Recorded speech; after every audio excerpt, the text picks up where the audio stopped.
doctor Alejandra Echazú, licenciado Javier Balsa, licenciado Gastón Ugalde, apreciado público. Bienvenidos al conversatorio Leer la obra de Enrique Arnal en su exposición Homenaje. Para dar inicio a la presente actividad, invito a la licenciada Susi Soto, directora Fundación Patiño La Paz, a hacer uso de la palabra. Muy buenos días y bienvenidos al conversatorio Leer la obra de Enrique Arnal en su exposición Homenaje. Permítanme saludar y agradecer por su valiosa participación a nuestros invitados, Alejandra Echazú, Javier Balsa, Gastón Ugalde y nuestra moderadora Marisabel Álvarez Plata. La Fundación Patiño Sede La Paz abrió sus puertas el 1 de septiembre para la exposición El mundo de mi memoria del artista Enrique Arnal, con el objetivo de acercar a este destacado artista boliviano con el público paceño, no solo con especialistas, historiadores, investigadores, sino también y quizás en especial con los jóvenes, para quienes es importante mantener presentes a los exponentes de la cultura boliviana.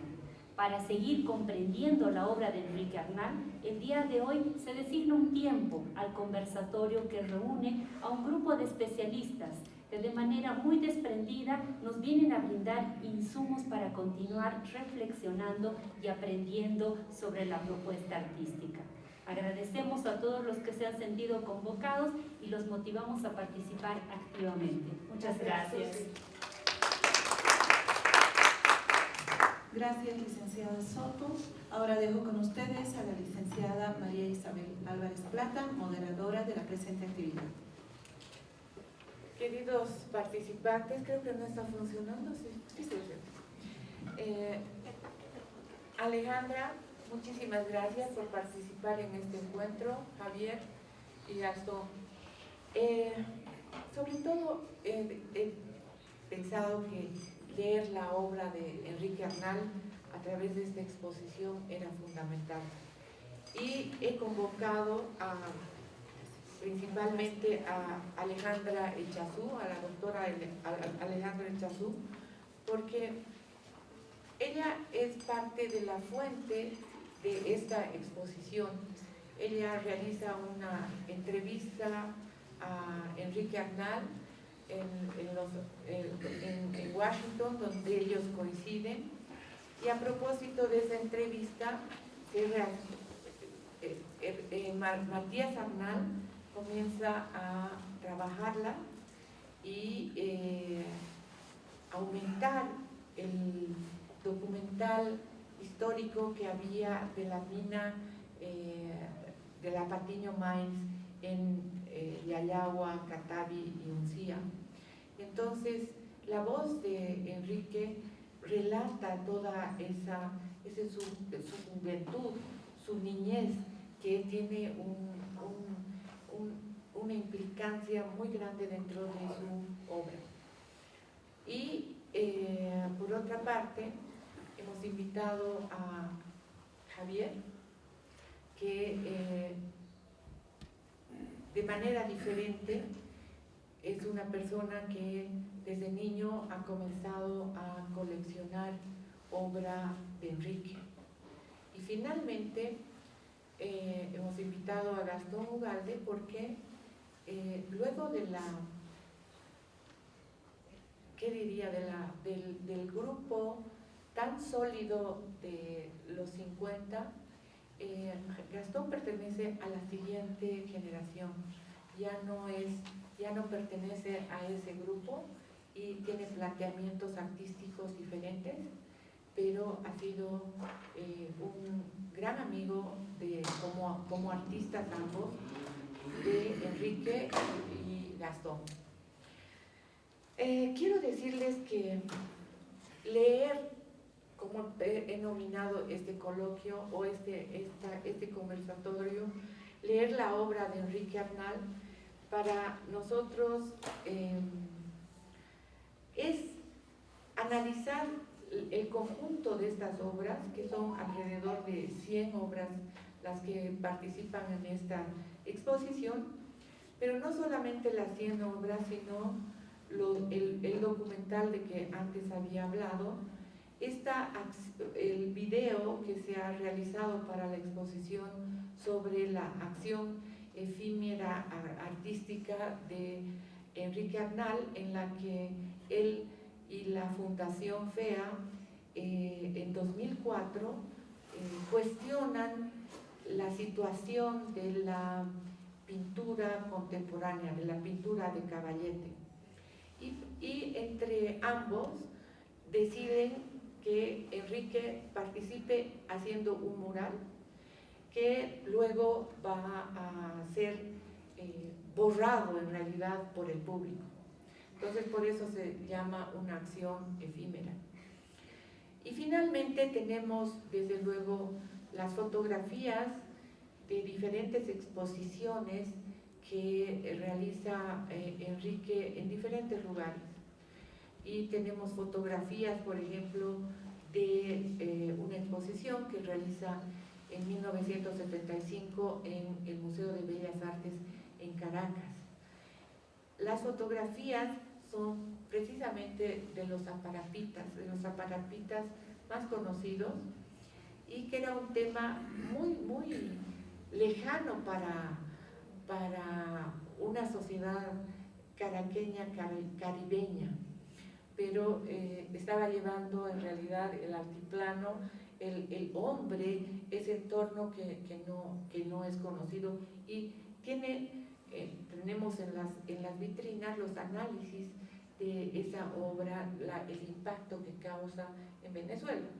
Como sabemos, Enrique pintó y hizo exposiciones en todas partes casi del mundo, ha hecho en París, en Europa, en Estados Unidos, en Latinoamérica, pero claro, sus temas eran muy de nuestro país. Y yo me inspiro desde luego en la curaduría, en este famoso cuadro, El mundo de mi memoria, y paralelamente leo un artículo de un filósofo boliviano que era Mario Miranda, y que Mario Miranda habla sobre mi país, mi memoria, y ese es un momento en el que él está exiliado en México y hace el planteamiento de los recuerdos lejanos y cercanos que uno tiene desde afuera, y que Enrique estaba en ese momento también en México, y cómo esa memoria de país uno la plantea cuando vuelve, la encuentra diferente. Esa memoria que teníamos desde afuera ya no es la misma del país mismo, del territorio que nosotros estamos habitando. Y es un bello artículo que se refleja en las imágenes que Enrique comienza a resumir en este gran cuadro del mundo de mi memoria, que también el documental lleva el mismo nombre, y claro, es inspirado en este cuadro, ¿no? Y lo que hemos hecho en esta exposición es poner las variantes de este cuadro a los lados, porque tenemos los aparapitas, tenemos los pueblos aymaras, tenemos los toros, tenemos los cóndores y la montaña. Finalmente, Enrique tiene un texto sobre el réquiem de la montaña, a la montaña, donde él hace un manifiesto de lo que está pasando con el calentamiento global, y que realmente cómo afecta a nuestro país. Nuestro país que vive de la montaña, él plantea que la montaña y la nieve son lo que nos une al cosmos, y es el mundo de nuestra espiritualidad. Y cuando la nieve desaparezca, esa luz, ese espíritu se va a perder. Entonces, le hago una introducción en ese sentido, cedo la palabra a Alejandra y poco a poco, yo creo que somos tan poquitos en este conversatorio que vamos a ir intercambiando más temas, sobre todo para leer la obra de Enrique Arnal. Gracias.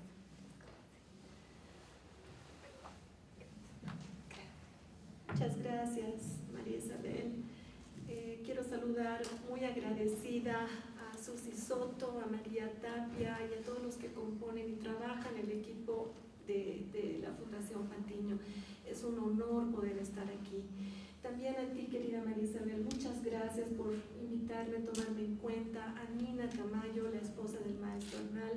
Y qué decirles, me siento muy emocionada de poder compartir mesa con Gastón y con Javier. Y gracias a todos ustedes por su presencia. Yo quiero retomar, porque me parece maravillosa la idea de que podemos ir intercalando, de que sea realmente un conversatorio más que una ponencia de 15 o 10 o 20 minutos. Y yo quisiera retomar algo que has mencionado, María Isabel, que es el mundo de la memoria. Una de las cosas que más me llamó la atención de la conversación que yo sostuve con el maestro Arnal fue que él mencionó muchas veces a lo largo de las horas que pasamos juntos que él venía de un mundo que ya no existía. El hecho de haber nacido en un campamento minero, por ejemplo, él decía, eso ya no hay. Entonces, evidentemente esa recuperación de lo vivido y de lo que lo ha marcado, creo que es imprescindible para comprender su obra. En este momento aquí, con estos hermosísimos cuadros de toros, viene a mi memoria también cuando él comentaba que en esa plaza de toros que había en San Pedro, no me acuerdo el nombre, no sé si alguno... Olympic, exactamente. Cómo él había alquilado, o alguien lo había ayudado, alguien de su familia lo había ayudado a alquilar un cuartito para poder pintar. Pero claro, la ventana daba a la arena. Entonces él podía ver al toro desde una perspectiva muy diferente a la del espectador. Bueno, el Olympic ya no existe, ya no tenemos toros ni corridas de toros en La Paz, pero persiste en el legado de Enrique. Lo mismo sucede con muchos otros temas. Le comentaba a María Isabel al ver el primer cuadro, el del muro, ¿cómo se llama ese cuadro? ¿Cómo titula? El primer cuadro... El que está con el muro de piedra, hablábamos con Javier también, este que está aquí a la vueltita inmediatamente. Ah, el hombre sentado. El hombre sentado, exactamente. Ese muro de piedra que nos lleva a recordar Machu Picchu, un pasado prehispánico. Y recuerdo cuando él me comentó un momento clave de su vida, y todos hemos tenido un momento de epifanía o de iluminación en la que algo cambia en nosotros, y no solo en nosotros, sino que ya también nuestro destino y el rumbo que vamos a tomar. Y eso le sucede al maestro Arnal en Machu Picchu, cuando él va a dormir ahí y de pronto siente como una serpiente, el sonido de una serpiente y como dos piedras que están sonando, como si alguien las hiciera sonar. Él sale y no hay nadie. Y esa grandeza del lugar donde está, el momento, la situación, lo cala tan profundamente que yo creo que lo podemos sentir en los cuadros que estamos viendo. Lo ha marcado para siempre, ¿no? Y también su decisión ya de ser pintor, porque él estaba, me parece, estudiando otra profesión en este momento, no recuerdo, pero ya fue una opción tomada muy conscientemente, ¿no? Yo, si me permiten, algo más antes de pasar la palabra a mis colegas, aquí mis compañeros, yo quisiera mencionar 3 cosas que aprendí personalmente y que creo que todos podemos sacar algo de ellas de la conversación que tuve, porque no era, bueno, en realidad era entrevista, no era conversación. Él hablaba y era como se dice, encantador de las palabras, porque uno no podía dejar de escucharlo, de preguntarle, y así pasaban las horas y de pronto ya era de noche, estaba nevando y había que irse, y uno quería seguir y seguir y seguir, porque era fascinante todo lo que él tenía que decir. Entonces quiero compartir estos 3 elementos que lo hago de manera además muy personal, muy honesta, muy abierta. porque cuando yo veía a Enrique, yo trabajaba en Los Amigos del Libro y alguna vez lo veía pasar o entrar, me parecía una persona inaccesible, una persona, ¿no?, como muy lejana, muy allá arriba, y que era, bueno, ¿cómo está? Buenos días, bueno, aquí tiene su libro. Me parecía distante. Y no solo que no era distante, era una persona inmensamente generosa. Y eso se ve en el trabajo que ha hecho para difundir y mostrar la obra de otros pintores, de otros artistas. Al escribir junto a Silvia Arce, a quien recordamos también con inmenso cariño, ese diccionario, un diccionario me parece de autores, ¿no?, de autores plásticos. Entonces, el dar su tiempo en lugar de pintar para poder difundir, que es algo que también lo ha hecho Gastón en el Salar, en su galería Salario, recuerdo la enorme generosidad que él ha tenido también con sus compañeros artistas, es una muestra y una entrega del valor que pone el artista en la obra, no solo la suya, sino la de los demás también. La segunda cosa que aprendí, el segundo elemento que me marcó mucho en la conversación con él o en la entrevista con él, fue el hecho de que no basta, ustedes saben que se distingue el logos y el pathos, ¿no? El logos, la inteligencia, la razón, el pathos, la pasión. Y uno tiende a tener esta idea de que el pintor es pura pasión, o de que el artista es pura pasión, el compositor o el escritor. Pero con él comprendí que se necesita también logos, que se necesita un razonamiento, que se necesita un lado reflexivo para poder hacer obras como estas.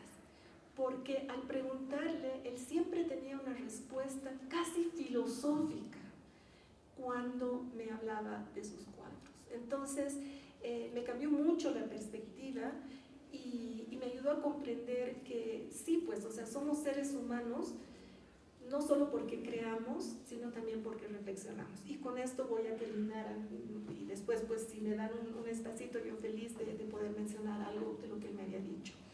Y es lo siguiente: nosotros aprendemos en la academia que el autor muere. ¿Qué significa esto? Que cuando uno va a analizar un texto literario, por ejemplo, no nos vamos a dejar influir por la vida o las circunstancias del autor, sino solo el texto nos habla. Y bueno, se aplica eso a una sinfonía, se aplica a un cuadro, se aplica a una obra de teatro o una obra de baile. Pero con Enrique aprendí que se pierde mucho cuando no se considera ese aporte personal, esa experiencia personal, esa circunstancia y ese contexto que forma a la persona en lo que es. Y vemos que Enrique Arnal es el resultado, lo vemos en sus obras, de todo un proceso, de todo un cambio, de todo un tiempo, de toda una generación muy reflexiva, además, hay que decirlo, y esto me abrió el mundo a acercarme a la literatura a la cual yo había estado muy, muy apegada desde pequeña, desde otro punto de vista, y ha sido una ganancia para mí. Así que todo eso le debo a Enrique, querida Nina, en esas tardes tan maravillosas en las que me abrió el mundo, gracias a Dios. Gracias, Alejandra. Gracias. Por favor, Javier, es tu turno. Bien, gracias, buenos días.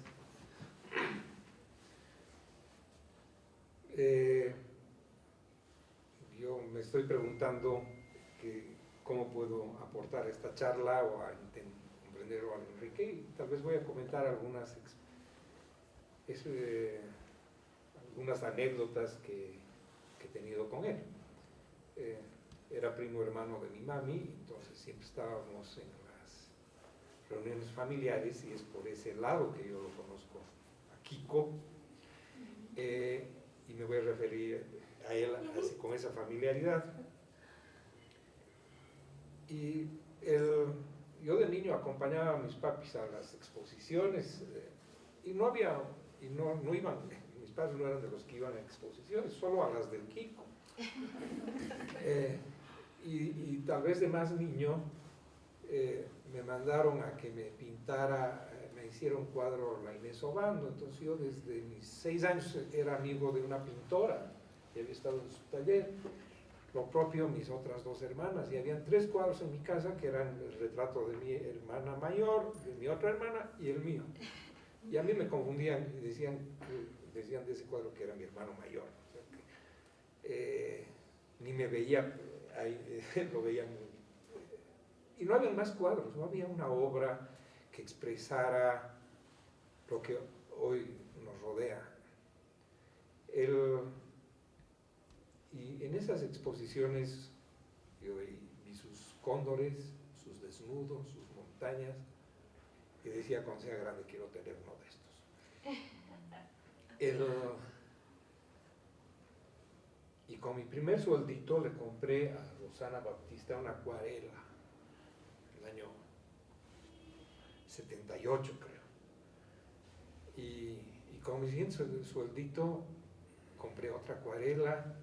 El año 80 le intercambié una cámara fotográfica a Raúl Lara por 2 cuadritos, y me entró una sed de poder tener cuadros, y siempre pasaba por la galería Emuxa, y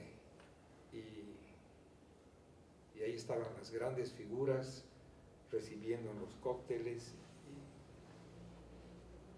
y yo, que había tenido ya el hábito de estar yendo a esas recepciones, pues me introducía, hasta que algún día alguien puso mi nombre en su lista de correos y me llegaban las invitaciones. Y así me fui admirando y apreciando el arte. En algún momento, bueno, los veía mis mayores, Gastón, Juan Luis Recacochea y otros pintando. Yo era adolescente, ellos estaban en sus 20s. Y me acuerdo las pinturas de Juan Luis Recacochea pintando montañas con espíritus, caras en las montañas. Y más tarde, ya de grande, vi un Illimani de Gastón con un rostro de un indígena. Y eran cosas que me tenían, que estaban ahí pasando por mi mente. Y las obras que yo fui reuniendo tenían que ver con mi identificación con el paisaje, con el país, con todo. Y si hubiera vivido en Santa Cruz, a lo mejor le hubiera comprado a Herminio Pedraza o a Curamoto, a Marcelo, sus obras que expresaban mucho el mundo oriental, el mundo cruceño. Pues yo estaba aquí y sentía mucha la fuerza, la identidad con mi medio que expresaba Enrique. Lo mismo con Raúl Lara. Y en algún momento, en una reunión, en una exposición que hizo alguna personalidad, estaban reunidos ya mayores Enrique con Lucho Silvetti, y miraban los cuadros y decían, ahora los pintores parece que son decoradores de interiores. Fue un comentario muy perverso, muy ácido. Tal vez esa pintura que ha dejado de representarnos tanto y que está entrando tal vez ya no quiere tanto sentimiento, tanta expresión de lo que nos rodea, sino de otras cosas, ¿no? Y se quiere liberar de eso, y nos encontramos con flores, con otra serie de temas. Pero para mí me ha calado muy fuerte este tipo de pintura que nos representa nuestro cosmos. Y en una conversación yo personal con Kiko me dice, ¿y en qué anda tu fotografía? Y durante muchos años yo tuve la aspiración o el deseo de capturar el espíritu de la danza, y me la pasé fotografiando la danza y hice un libro y después colgué la fotografía después de eso. Y le dije, mira, he colgado la cámara, ahora estoy criando guaguas, estoy en otra, pero si volviera a fotografiar, mi aspiración sería fotografiar el espíritu del paisaje, el achachila de la montaña, el hichi del monte o de la laguna. Y me dice, eso es animismo, darle vida a las cosas. Y claro, yo tenía en mente lo que había visto de la obra de Juan Luis Ricacochea, de Gastón, y decía cómo captar eso. Y le dije, mira, he intentado fotografiar, hacer eso con un condoriri y no me ha salido. A los 6 meses paso a dejarle una invitación para el cumpleaños de uno de mis hijos, que era la excusa para que él vaya a la casa de mi madre y estén juntos y todos estemos un poco en ese ambiente. Y me dice, pasa.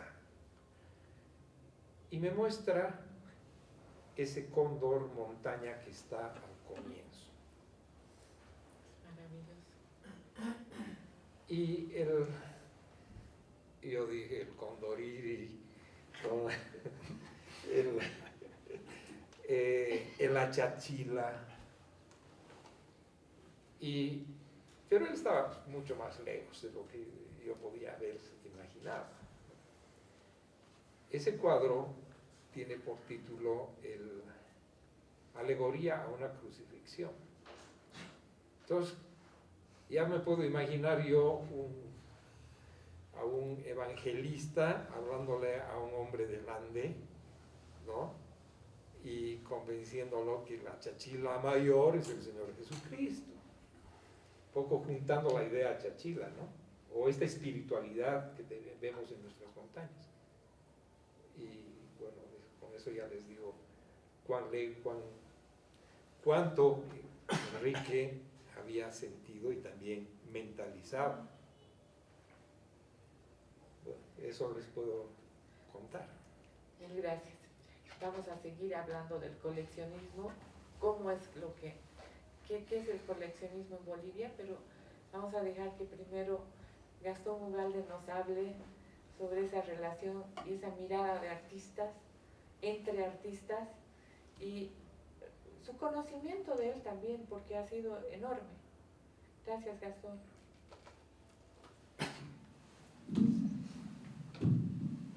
A ver, no sirvo yo para estas cosas. Trataré de organizar mi cabeza. Cuando hace un poco de días me enteré de que la exposición de Enrique Arnal iba a ser montada, me alegré mucho, porque son pocas las oportunidades en que a la genialidad de curadoras o historiadoras o como te quieras llamar ese día. Cualquier cosa, Marisabel. Se animan a entregar su tiempo para mostrarnos, ¿entiendes?, al público en general y a nosotros mismos los artistas. Es fascinante. Y entrar a una sala y ver la obra verdaderamente, es decir, cuando me refresco un poco mi memoria de lo que significa para la pintura boliviana, para mí en especial, su obra. Todo empieza en 1975.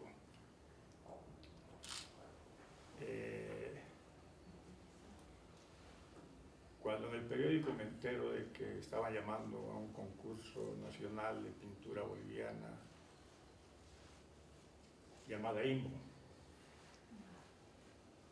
y cuando leí la convocatoria, lo que más me atrajo era el premio. Claro. Porque era un premio que era, si no me equivoco, $3,000 o $3,500, pero en ese momento era lindo, quisiera poder tenerlo, ¿no? Y, perdón, no lo puedo apagar como hago. Y con mi hermano Fernando decidimos entrar al concurso y pintar. Y preparamos los lienzos, y ninguno de los dos en nuestras vidas habíamos pintado. Yo era más grabador, fotógrafo, y mi hermano Fernando era dibujante. Sin embargo, nos atrevimos, y no voy a contar las peripecias, pero logramos entrar al concurso en los últimos, sin mentirte, minutos, al entregar las obras en el Museo Nacional de Arte. Y a las 2 semanas o un mes se inauguraba el salón, anunciando a los premiadores. Fuimos justo con Juan Carlos, Juan Luis de Cacochea y Chichizo López y toda la camada de artistas del momento, más a celebrar el evento y a mirar, también ver nuestra participación. Y cuando resulta que yo gano el primer premio,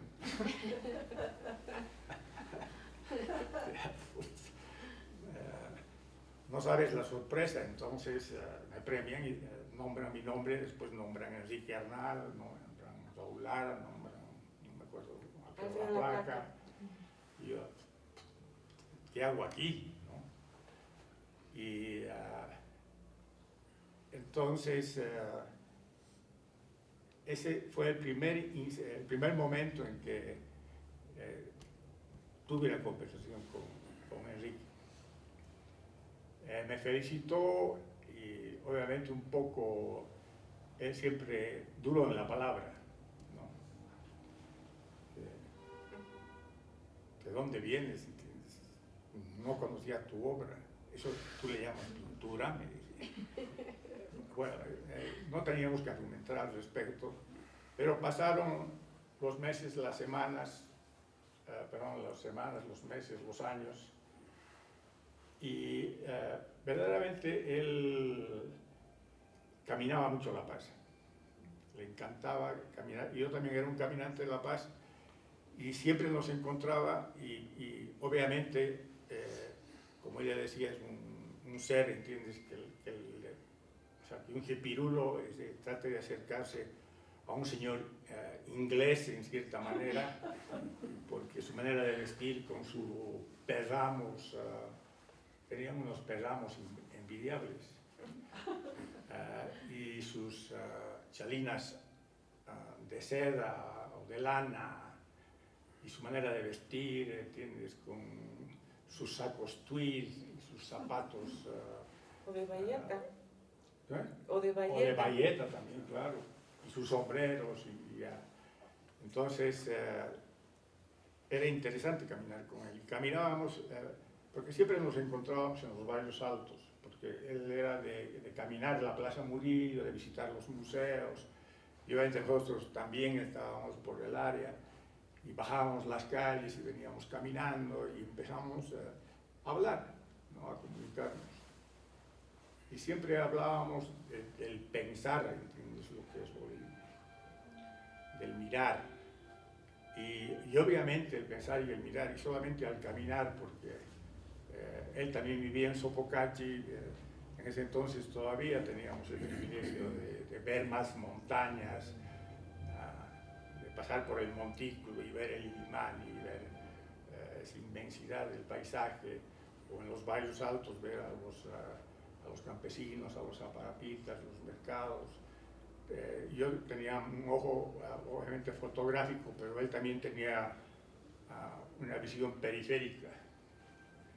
Entonces parecía que estaba caminando sin ver nada, pero sin embargo estaba muy atento a todo lo que sucedía en alrededor del comportamiento, especialmente del comerciante paseño, donde estaban los toldos, donde estaban las mujeres, el hombre sentado. Y esa amistad de calle, poco a poco empecé a tener más confianza con él y ya me abrió las puertas de su casa.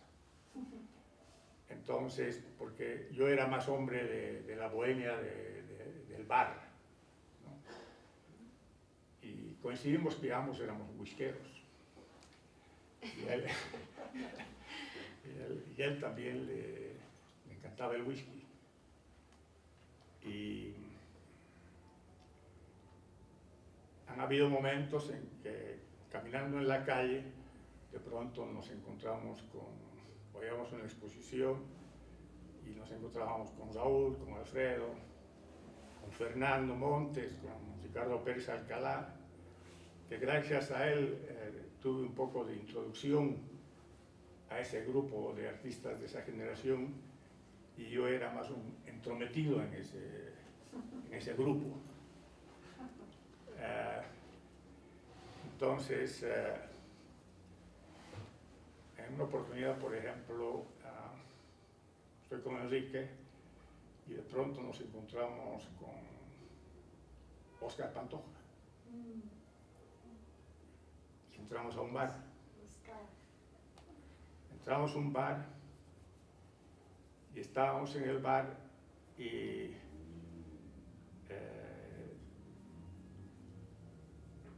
Oscar reclama a los hermanos Lara y a Ricardo. Vienen al bar. Bueno, empezamos ahí a conversar, a beber y era hora de recogerse. Y Enrique dice, vamos a mi casa.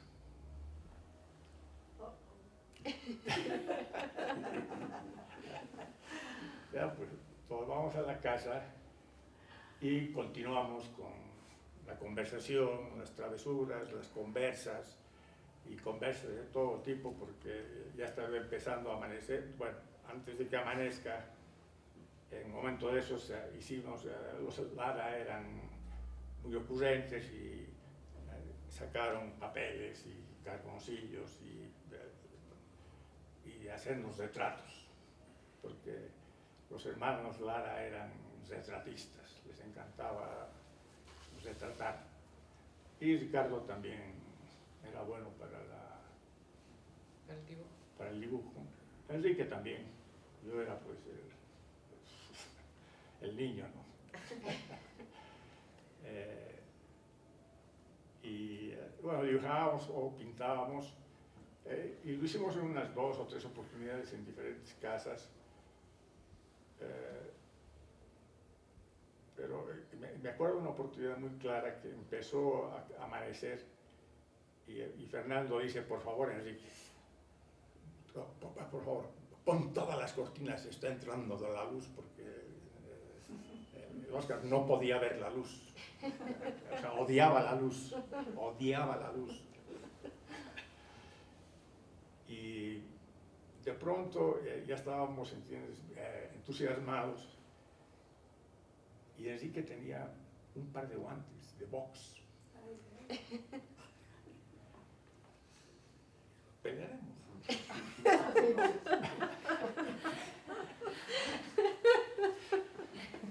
Ya pelearemos.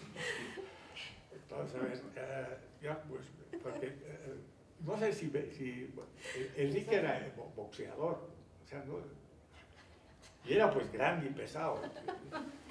Entonces, dice, me pone vergüenza, tú peleas con uno de los Lara. Bueno, o sea, no puedes, le digo, no. Y le da un par de guantes a... No es el Raúl, el Gustavo. Le da al Gustavo, se pone los guantes, yo pongo los guantes. Gastón Ugalde, indio en tierra. Saltó en el aire y me tiró pues un par de puñetes, porque había sido campeón mosca en Boston, en Oruro.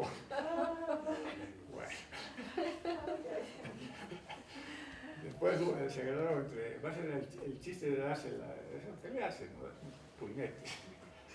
Pasó eso, era muy gracioso. Y amaneció y Enrique gentilmente nos dijo, les voy a hacer un desayuno. Y, él era un hombre bastante doméstico, ¿es verdad? Sí. Yo nunca lo he sido, por ejemplo. Entonces nos prepara un desayuno y dice, este es lo mejor, hermanos. Agarra unos sartenes, pone mantequilla, hierve y empezamos a pelar cabezas de ajo. Y pone pues 4 o 5 cabezas de ajo y un platillo nos da una cabeza de ajo a cada uno. Y nos comimos los ajos. Ese era el gran. Esa era el gran, no, una delicia. Desde entonces me volví un poco adicto, no adicto, pero de vez en cuando me gusta comerme unas cabezas de ajo. Y de verdad, Enrique a veces cuando me encontraba posteriormente en las calles siempre estaba con un tufo ajo. Y tiene sus beneficios, el ajo obviamente. Y nos acercó también mucho la amistad porque ambos nuestros parientes, nuestros abuelos, eran de la misma región porque mi abuelo también trabajaba para la Patiño Mines, era ingeniero hidráulico en la Patiño, y entonces yo también he visitado Catavi y el vínculo con Ricardo, Alfredo y Walter Solón Romero también fue muy afecto porque todos eran potosinos. Alguna vez viajamos juntos a Potosí con Alfredo y con Enrique, es otra historia. Pero ese acercamiento con la montaña, el ser boliviano, el cóndor, el perro, la parapita, un mercado, siempre han estado presentes. Y bueno, y las montañas. Que una cosa siempre me piropearon desde que yo había sido el único que había trepado las montañas hasta la cima. Entonces, eso me lleva un poco, sin embargo, eso me acercó mucho a Enrique. Y su carácter también muy serio, duro, pero que muchas veces lográbamos quebrarlo. Después de una botella de whisky, obviamente. Seguimos. Hacemos una ronda más y voy a hacer un resumen y vamos a seguir. ¿Vas a hablar? ¿Tú vas a hablar? ¿Vas a hacer un resumen? ¿Puedo añadir una cosita? Sí, chiquitita? claro. No, lo que pasa es que cuando Gastón mencionó lo del box, me acordé que Enrique nos había contado que él era un excelente jugador de rugby. Porque, claro, él después de la época minera y de la de Oruro, cuando vinieron a La Paz y estuvo en diferentes colegios, bueno, pues no sé qué apuesta hizo con sus amigos de quién iba a tener las peores notas y él ganó, y entonces su padre, sin decirle nada, recibió la libreta y luego la mandó al St. George en Buenos Aires, ¿no? Y ahí él jugaba rugby. Entonces eso también te demuestra esta capacidad que menciona Gastón de ser un exquisito culinario, de ser un gran deportista, de tener esa sensibilidad ¿no? con el paisaje y con lo que le rodea, de ser tan reflexivo. Y una figura así es pues mucho más interesante que alguien que no sabe boxear, ¿no? Alguien que no estamos de acuerdo. Vamos a seguir con nuestro conversatorio y quiero rescatar lo que ha planteado Alejandra, sobre todo en base a esa entrevista. Quiero decir que se ha rescatado también el documental de cine que tiene la Cinemateca Boliviana sobre los centros mineros de la Patiño Mines, y donde el padre de Enrique es el que hace esa filmación. Entonces eso aporta a ese documental, y también esa entrevista de CNN que también hace que el documental en realidad ahora sea un todo y que dura una hora casi, ¿no? Y que cada vez que uno lo mira es realmente fascinante, y creo que Alejandra en ese sentido ha hecho un enorme trabajo con esa entrevista, porque Enrique describe lo que es él, describe el concepto de pintar, describe el cómo pintar, describe cómo los temas son lo que lo llevan. Por ejemplo, en la curaduría, fuera del mundo de su memoria, nosotros tenemos al lado de este cuadro, 2 cuadros que mucha gente me ha preguntado por qué están juntos, empezando de Matías Arnal, que me dijo, tienes que retirar ese cuadro. Y claro, lo que pasa es que Enrique era una persona sumamente cuidadosa.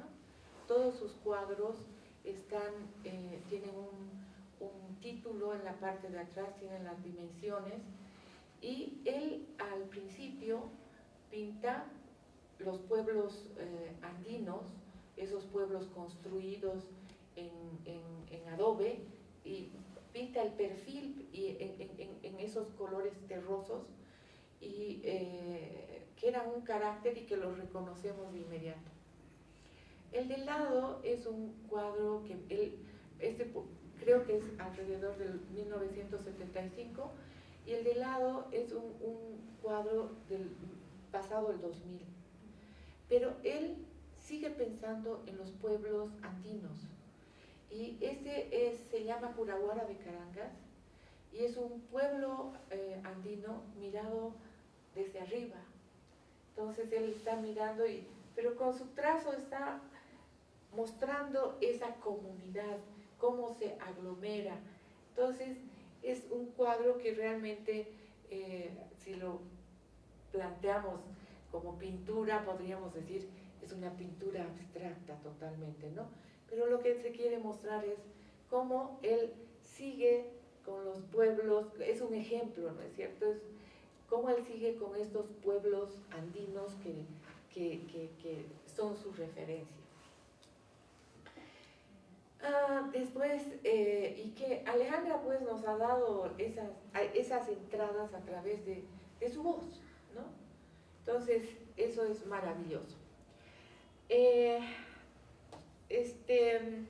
Javier nos ha hablado desde un punto de vista familiar primero, y cómo ese punto de vista familiar lo lleva hacia una querencia, un sentimiento de querer ciertas obras.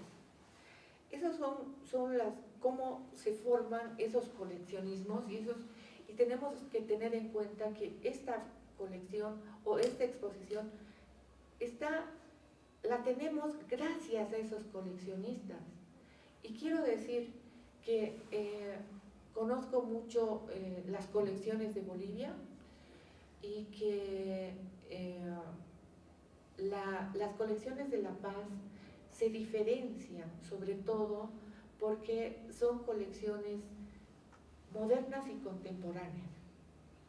Lo que se tiene en Sucre, por ejemplo, son colecciones de herencias familiares de hacienda, sobre todo en cuadros coloniales. En Santa Cruz creo que recién está empezando un coleccionismo de arte. Cochabamba colecciona exclusivamente en el siglo XX a sus coleccionistas de paisajes, y en Potosí también las personas que tienen colección de arte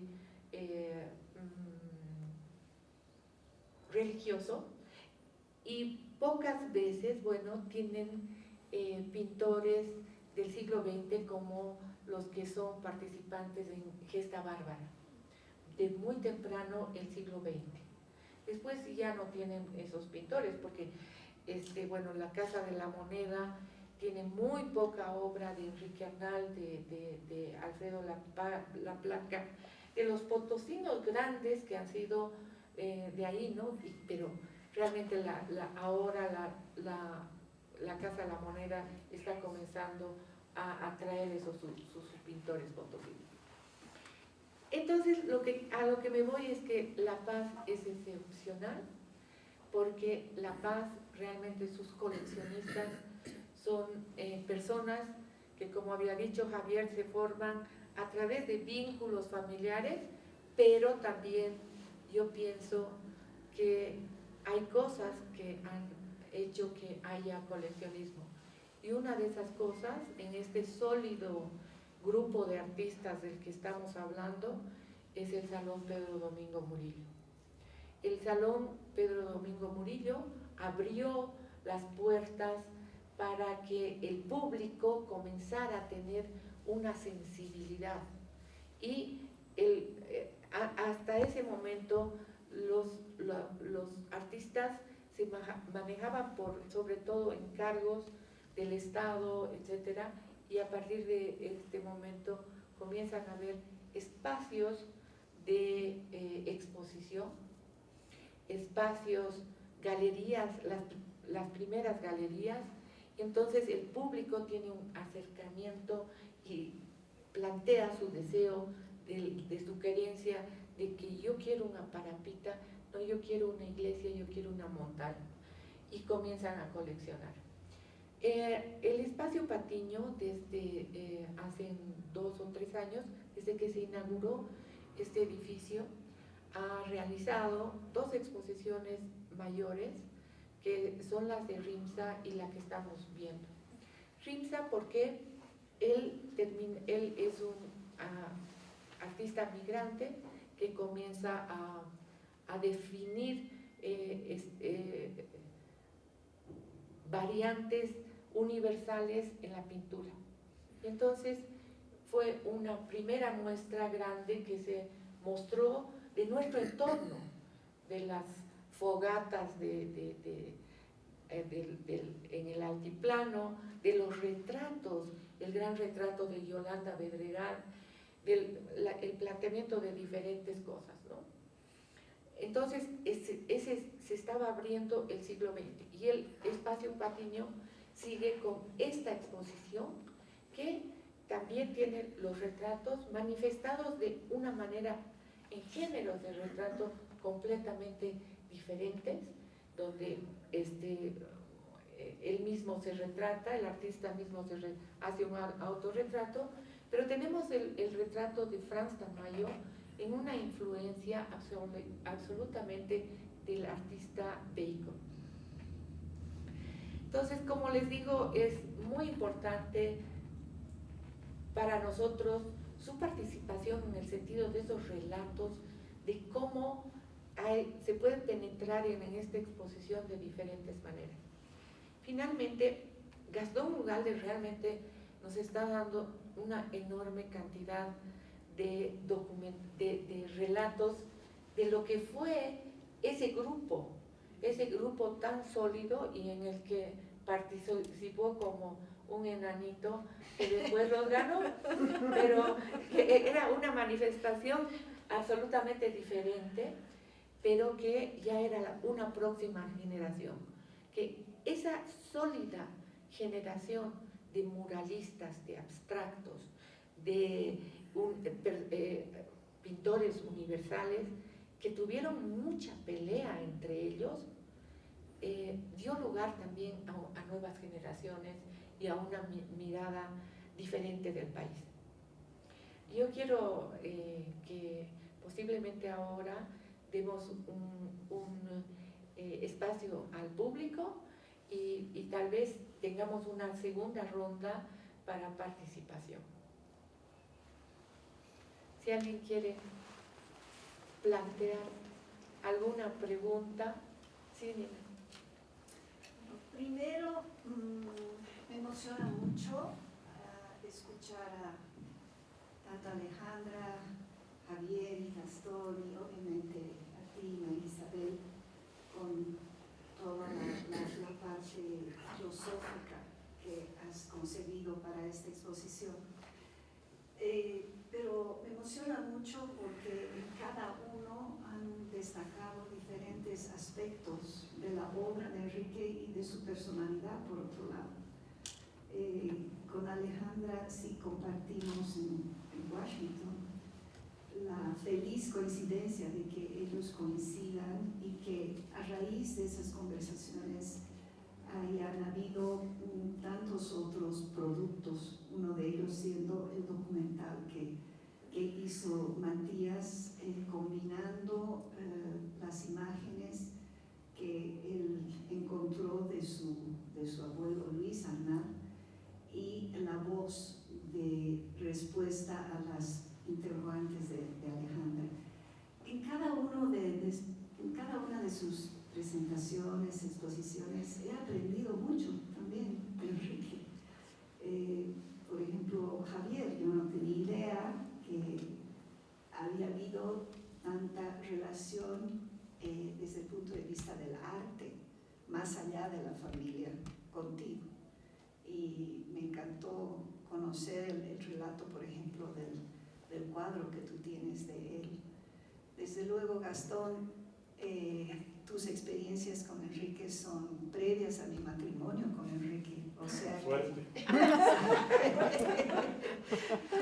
que para mí ha sido maravilloso escuchar esas noches así de insomnio y de whisky, por otro lado, que tuvieron, y obviamente la amistad que él cultivó con otros artistas, contigo mismo y con los otros artistas.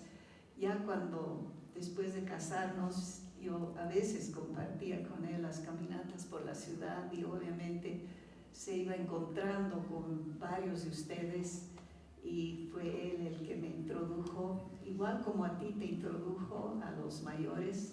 También ya fue a través de Enrique que yo he conocido también a ti y a varios de los colegas pintores con los que él cultivaba amistad y, bueno, a veces creo noches también de insomnio. Muchísimas gracias, ha sido realmente un momento de mucha emoción para mí escucharlos y bueno, como les digo, seguir aprendiendo y conociendo más acerca del maestro Arnal.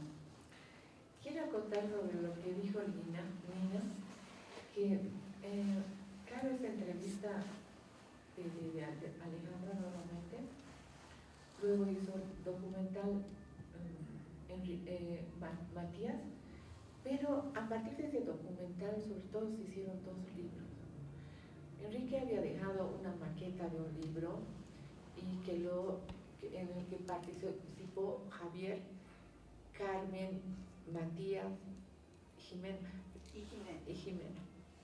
Y en ese momento hicieron un primer trabajo gigantesco que fue la de ubicar y juntar todas estas grandes colecciones de La Paz. Hicieron las fotografías y lo publicaron de inmediato. Con el documental, yo creo, hecho, la Fundación Arnal comenzó a editar el segundo libro, que es un libro maravilloso, muy completo, y que realmente esas 2 obras acompañan a la memoria de Enrique. Yo creo que ustedes tienen todavía mucho que decir y entonces podemos dar una segunda vuelta. Comenzamos por ti, ¿vale? Muchas gracias.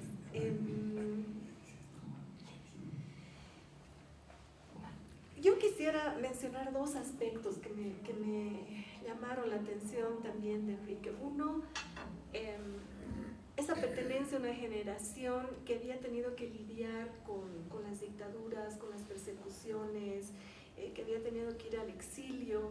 Las historias que él tenía sobre este tiempo son también, no quiero decir maravillosas, porque no son maravillosas, uno no se encuentra en una situación precisamente agradable, pero sí el captar el momento, así como uno capta para un cuadro, el captar el momento de una situación que te queda en la memoria, ¿no? Como su modelo.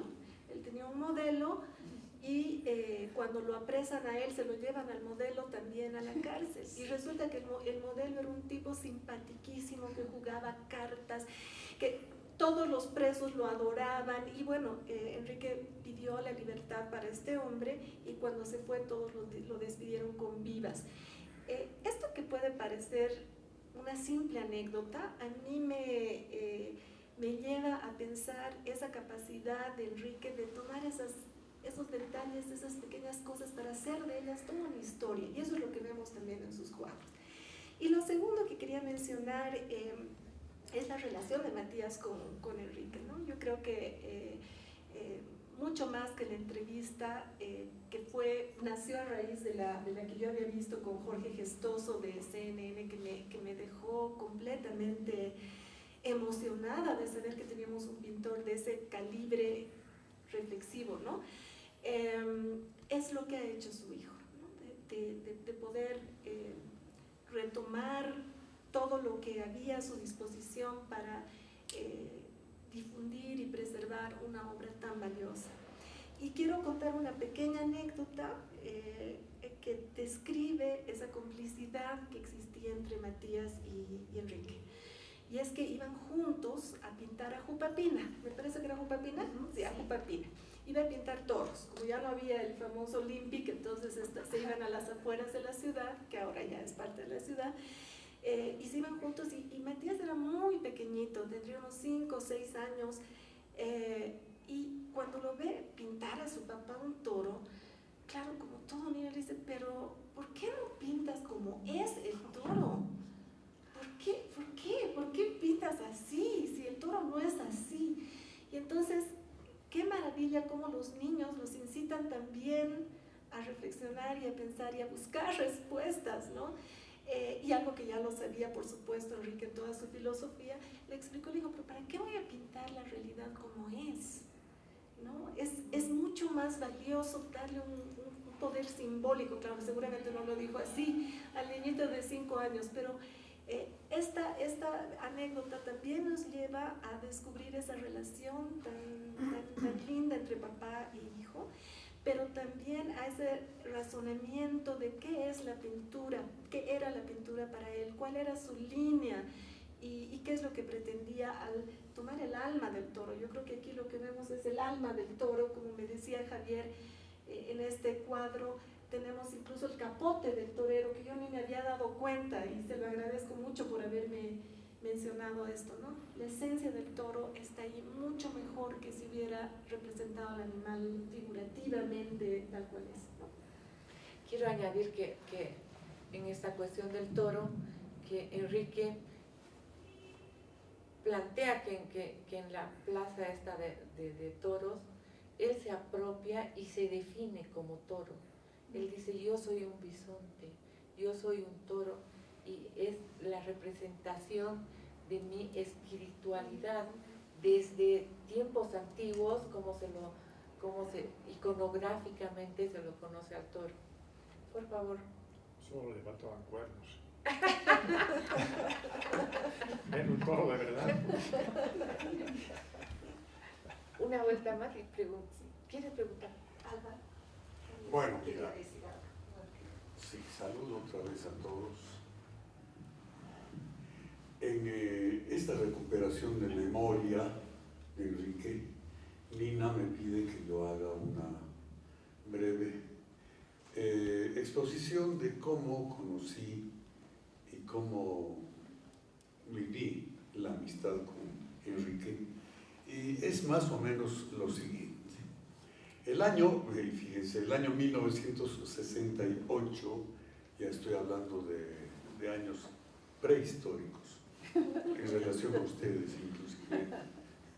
Resulta, yo tenía 18 años, voy pasando por la calle Juan de la Riva y me encuentro con una galería de arte nueva, decía Galería Arca. Entonces, naturalmente, esa época yo ya iba viendo cuánta posibilidad de arte podía, que era muy escaso en la ciudad de La Paz. Yo todavía estaba en secundaria, terminando, pero de hecho, ya con la universidad encima, ya como un universitario de exprofeso, digamos. Con todas las curiosidades entro volando a la galería y me encuentro con la exposición de calaveras de Jaime Sáenz.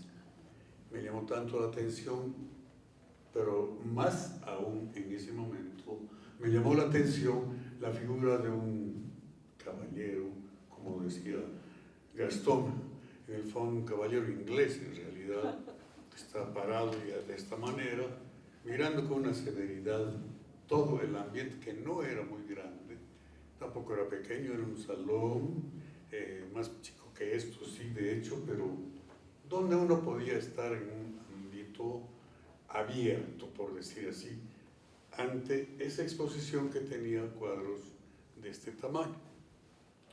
Y entonces, donde resaltaba en el fondo la figura de Enrique, como la de un toro, evidentemente, ya que lo plantean ahora así, el recuerdo.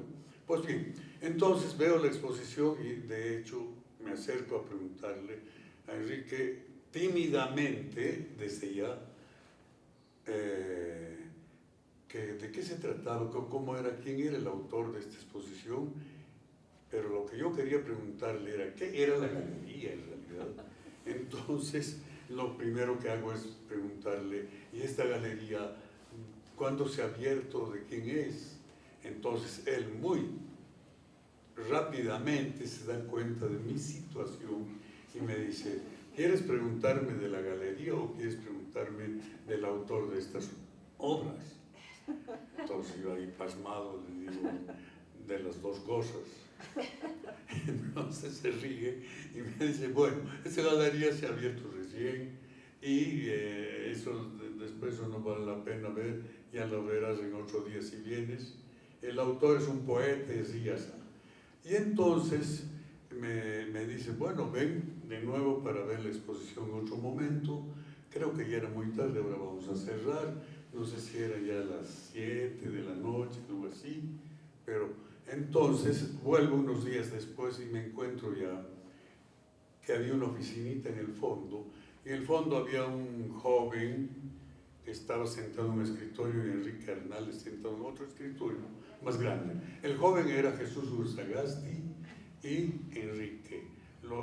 Entro, entonces ya me presento bien, y es la primera vez que conocí a Jesús, pero Jesús justamente se estaba yendo de la galería en esos días. Lo voy a hacer más sencillo esto, porque de lo que se trata es de destacar los siguientes elementos.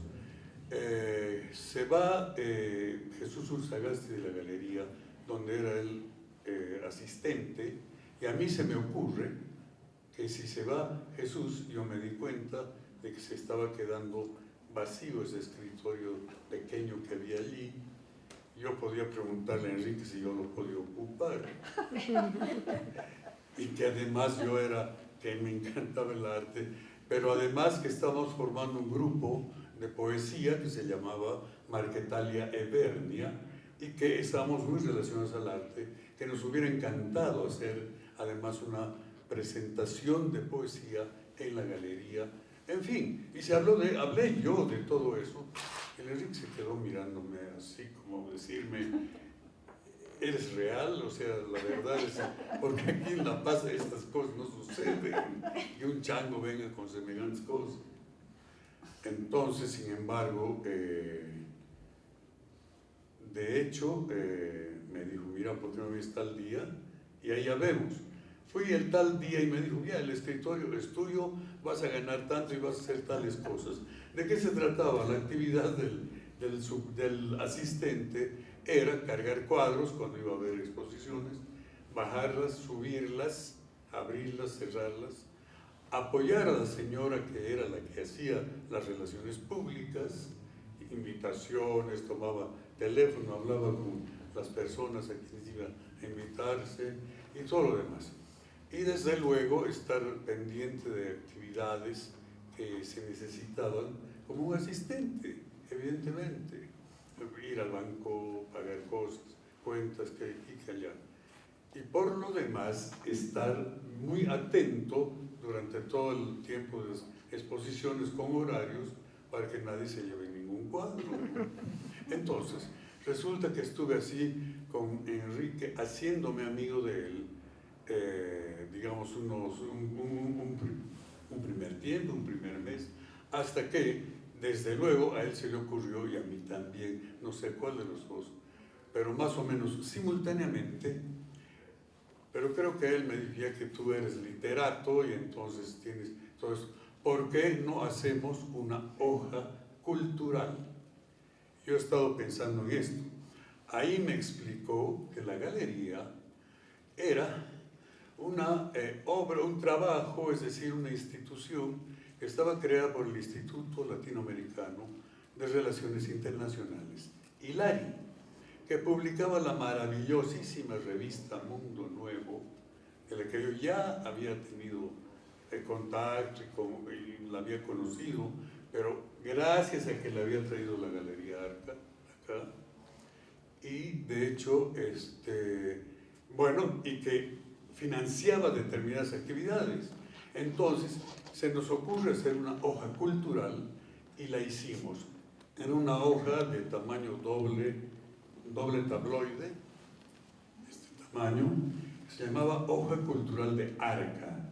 Sacamos 2 ejemplares. La idea era sacar un ejemplar cada mes. Logramos sacar solo 2 ejemplares. Uno, el primero dedicado a Renato Prada Oropesa y su obra novelística. Y el segundo dedicado a Guillermo Lora y su pensamiento sobre lo que era la novela y demás.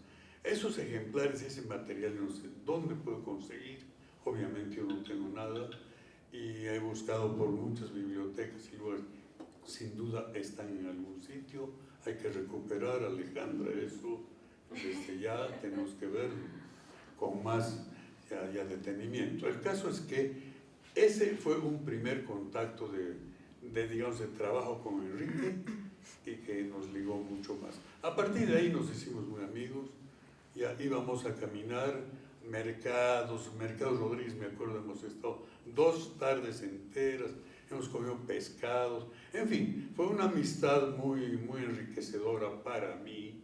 No voy a entrar en mayores detalles, que quisiera sí hacerlo, porque evidentemente, como ustedes están contando, cada contacto con él era siempre un fondo de aprendizaje, tanto humano, de una calidad humana extraordinaria, como de conocimiento, de apertura intelectual, al mismo tiempo de apertura sensitiva y poética, solo que la poética que la tenía profundamente la transmitía en su obra pictórica, que se lo ve eso como una poética, para mí al menos, en tanto se ve una coherencia y una consistencia permanente de lo que es la poesía, que es el conocimiento directo de una realidad, y que para él era todo un mundo unificado en lo que es el mundo andino, con todas sus vicisitudes y personajes. Entonces, de hecho, bueno, solamente esto voy a terminar diciendo que nos encontramos en Buenos Aires, en el exilio, los 2 exiliados, en 1973, y allí nos volvemos a ver por casualidad, pero yo no era muy amigo de ir a los lugares, de ir a los bolivianos, y él tampoco, pero por un azar nos encontramos en el Café Tortoni de Buenos Aires, donde paraban todos los bolivianos en algún momento, y ahí sí nos sustraemos y nos dedicamos a estar más bien juntos durante un tiempo, no recuerdo, 1 mes, 2 meses,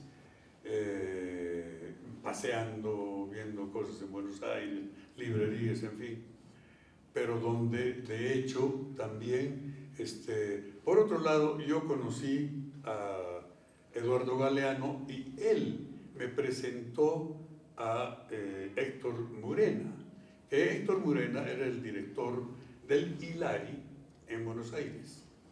Era, digamos, entonces el director de todo este proyecto de Arca y la revista Mundo Nuevo. y que en ese momento ya se estaba suspendiendo la edición de Revista Mundo Nuevo. Entonces yo conocí a Héctor Morena, que fue quien, por otro lado, lo llevó a Jesús Sagasti con la beca Guggenheim para tener todo su viaje que hizo en Europa. Morena, que ya falleció, era un amigo íntimo de Enrique, y al mismo tiempo Enrique conoció a Eduardo Galeano, que, para terminar, cuando vino Eduardo Galeano a Bolivia, nos encontramos acá en la casa de Enrique. Pues Enrique me llamó, me ubicó y me llamó para estar con Eduardo Galeano en una noche también de whiskachos, donde no estaba Nina, por cierto, había ustedes en Washington en ese momento, y que fue muy agradable. En todo caso, resaltar solamente una cosa: la calidad humana de Enrique Arnal, tal como yo la conocí, ha sido también retratada por ustedes, pero al mismo tiempo tiene muchos más fondos que estoy seguro todos ustedes quisieran vertir allí. En todo caso, esta pequeña memoria quisiera que se sume a lo que es un homenaje, que yo creo que es un homenaje formidable el que se les ha ocurrido hacer a todos. Nina, y gracias a ti y a ustedes por regalar a Bolivia esto, porque esto va a ir a todo el país, a los 3 lugares más importantes. Gracias. Gracias. Solamente acotar un pequeño sobre lo que habló Álvaro, y es que quiero decir que hay una cosa muy importante que nos estamos olvidando de decir, y es que cuando Enrique forma esta Galería Arca, a través de los trabajos que hacía, precisamente hace el diccionario bibliográfico de los artistas. Y ese diccionario es tan importante que luego fue el que trabajó Silvia Arce y que después se convirtió en el libro de pintura boliviana del siglo XX. Y que realmente el trabajo, si no hubiera habido el trabajo de registro en la Galería Arca de esos pintores, hubiera sido mucho más difícil hacer el libro de pintura del siglo XX. Por favor, Javier, te toca. Ok. Tú has estado hablando de la importancia de lo que es una galería para abrirse al público. Y yo creo que sí ha sido importante el premio Pedro Domingo Murillo con su galería, todo eso, el hecho que la Galería en Musa haya estado ahí en el Prado bastante a la mano de los que caminábamos la ciudad de La Paz por el centro. Pero el país es muy grande y estas colecciones están un rato expuestas y después se vuelven a encerrar o en las casas privadas o en los depósitos de los museos. Y lo importante es la difusión. Y al escuchar a Álvaro, yo pensaba en ese tema de la difusión, y les quiero contar un poco la anécdota de cómo reunimos las imágenes que dieron lugar al primer libro y al segundo libro de Enrique, en comparación con algo que todavía está en agenda. Ya se había ido Enrique y hubo una exposición póstuma en una galería, y ahí comenzamos a hablar entre algunos que estábamos asistiendo a la reunión de que él quería hacer un libro con su obra. Me lo había comentado a mí, se lo había comentado a varias personas, había intentado hacer tenía una maqueta él a medio hacer, donde en la maqueta se repetía el mismo torito como 3 o 4 veces, porque seguramente él dijo, acá hay que poner toros, y no tenía más imagen que algunas, no tenía toda su obra reunida. Y ahí hubo una ocurrencia entre los asistentes a reunir su obra, identificar quién tenía. Entonces ahí oye, tú también tienes, mándame al WhatsApp una foto de tus cuadros. Y al día siguiente yo en mi celular tenía unas 20 imágenes de cuadros de Enrique.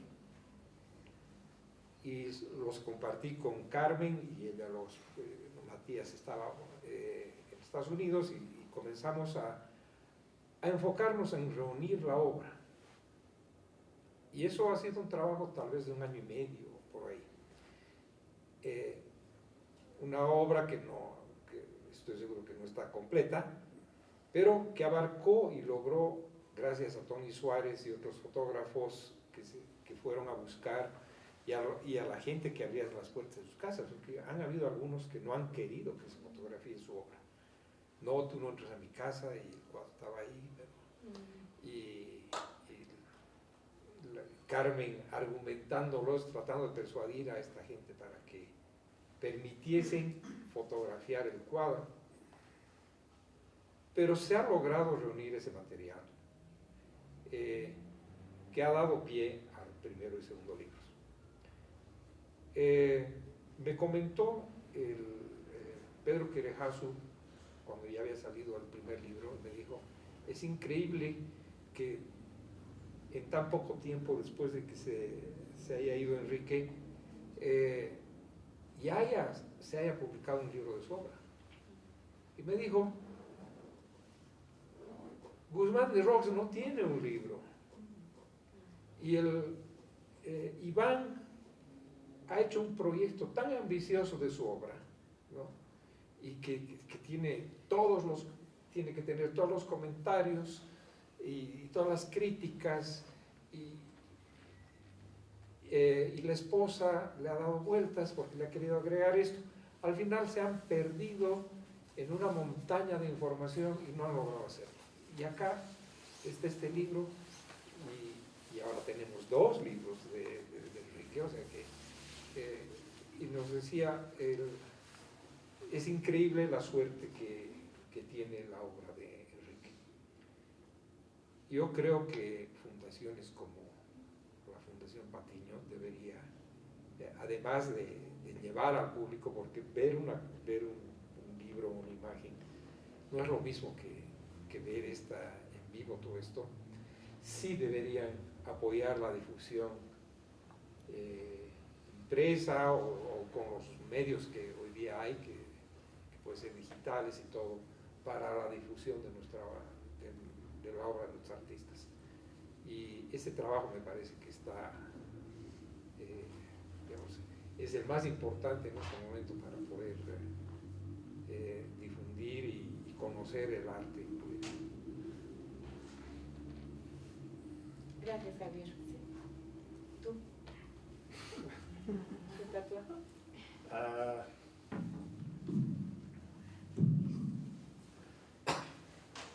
Bueno, solamente una especie de encuentro muy especial con Enrique, que me demostró su verdadera personalidad. Es que lo invité a participar con nosotros a la primera Bienal de Arte de Mito y Magia de Sao Paulo. Y yo estaba como una especie de curador, entonces lo invité. Y dije, no, él no quiso, pero dije, participa, ¿entiendes? Por lo menos como una obra gráfica que la podemos reproducir, porque en ese entonces estaba con un taller bien montado de serigrafía.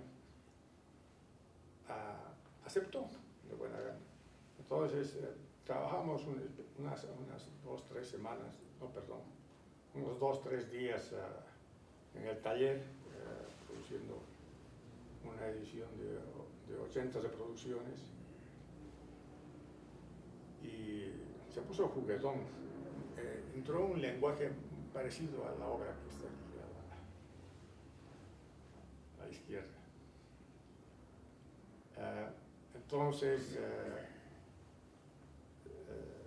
producimos la obra y todos nos íbamos a reunir en Santa Cruz para ir a la Bienal de Sao Paulo. Y entonces ahí estaba yo trabajando con Marcelo Callao,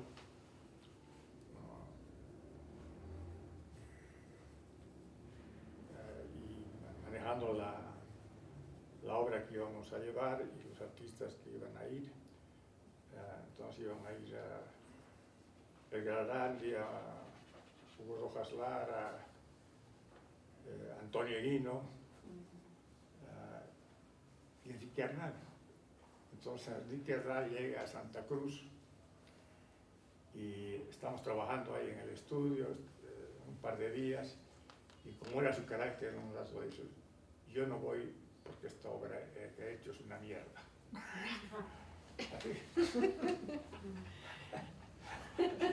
Decidió no hacerla. Ya, no, pero obviamente nosotros entendíamos que no estaba satisfecho con lo que había producido, que era respetable, Claro. pero eso demostraba su verdadero carácter. Yo quiero... Y había que respetarlo también. Entonces, eso no significó que se rompió una amistad ni nada de eso, sino tiene una anécdota del acercamiento y el carácter que tenía Enrique. Era un hombre Definido. Correcto.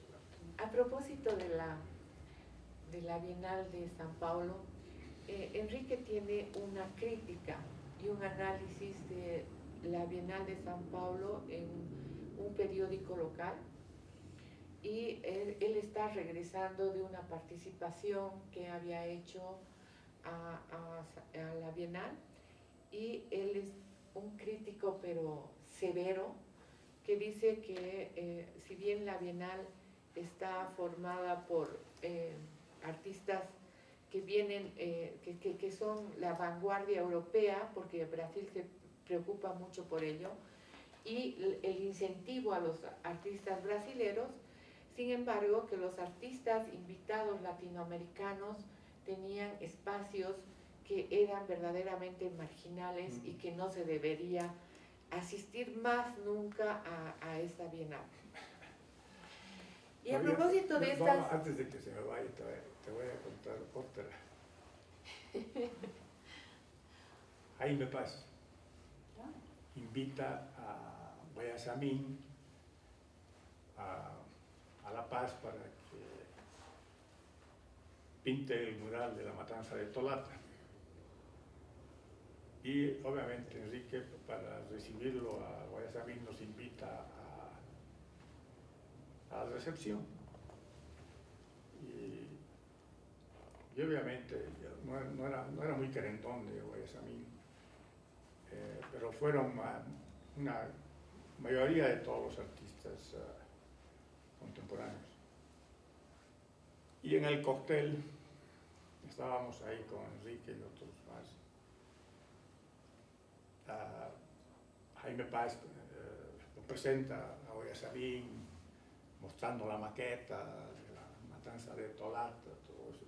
Y uno de esos momentos Enrique toma la palabra y le tira un insulto despotricando que cómo mierdas van a comisionar la matanza de Tolata a un pintor ecuatoriano y no a un boliviano. Nos vamos, nos fuimos. Y no se hizo el mural. Con eso termino.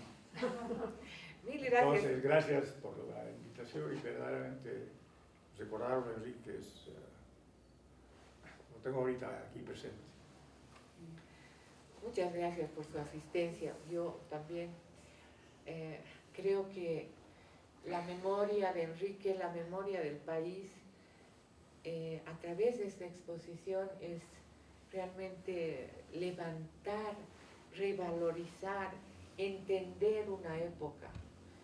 Y no tenemos muchas oportunidades en reunir una obra completa. Como les he dicho, el Espacio Patiño es la segunda vez que lo hace. Y Enrique ha hecho muchas exposiciones en las que presentaba alrededor de 15 o 20 cuadros. En esta oportunidad tenemos alrededor de 100 cuadros, más los documentales, que espero que tengan la paciencia de mirarlos porque son interesantísimos.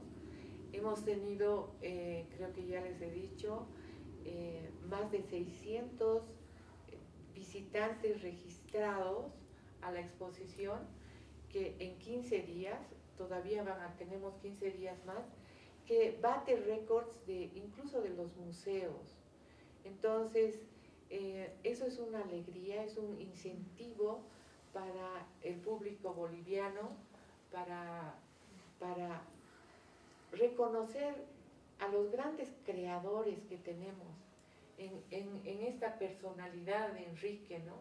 En reconocer a la labor difícil que realizan los artistas en Bolivia, porque definitivamente a través del Estado nunca se ha podido lograr un apoyo definitivo. Si bien se hacen estos salones de la alcaldía que hasta ahora subsiste, individualmente es muy difícil lograr eso, ¿no?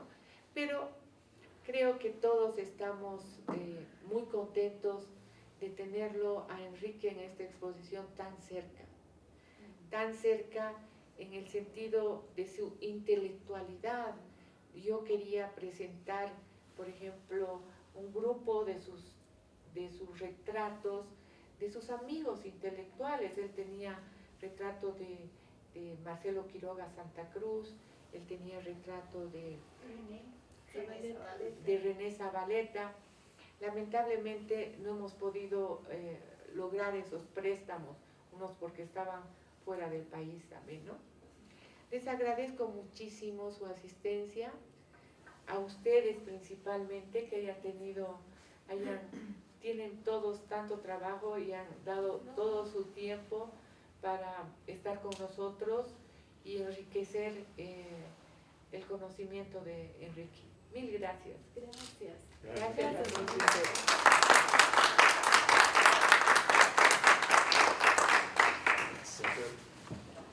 Qué lindo, gracias. Mil gracias. Tenemos un cafecito, si alguien quiere tomar para seguir charlando. Gracias. Bien, muy bien. Muchas gracias. Gracias. Chao, qué gusto.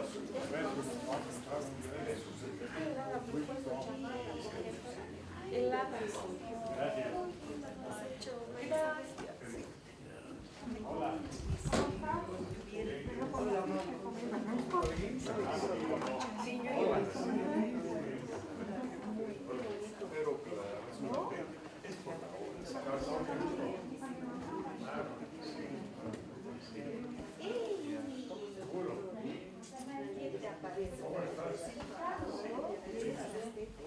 Ay, ¿cómo estás? Qué lindo, El maestro Arnal. Gracias, Javier. Gracias.